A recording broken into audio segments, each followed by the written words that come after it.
चीन जैसा करेगा वैसा भरेगा। चीन को उसी की भाषा में जवाब देगा भारत। टिट फॉर टैट की रणनीति अपनाएगा भारत। भारत ने तैनात किया एयर डिफेंस मिसाइल सिस्टम।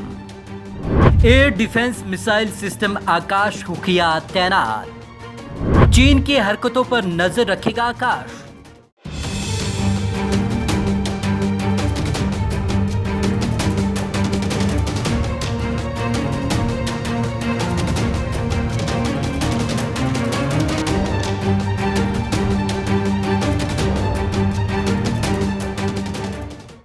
चीन की हरकतों के कारण सीमा विवाद खत्म होने का नाम नहीं ले रहा। अब लाइन ऑफ एक्चुअल कंट्रोल यानी कि एलएसी पर उसके लड़ाकू विमान और हेलीकॉप्टर मंडरा रहे हैं। चीन की यह गतिविधियां एलएसी के 10 किलोमीटर के एरिया में जारी हैं।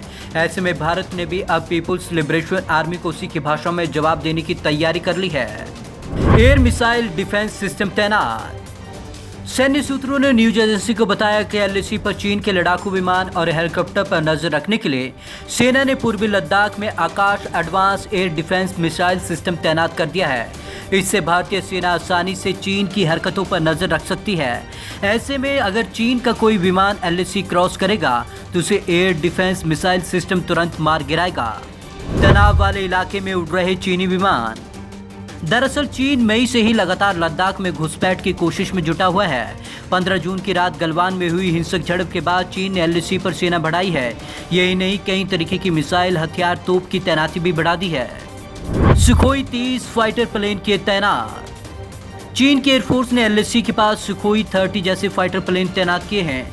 चीन के हेलीकॉप्टर्स एलएसी के बेहद करीब उड़ान भर रहे हैं। इनमें दौलत बेग गोल्डी सेक्टर, गलवान घाटी, पेट्रोलिंग पॉइंट 14, 15, 17 और 17A के अलावा पैंगोंग त्यो फिंगर 3 इलाके के नजदीक चीनी विमान देखे गए।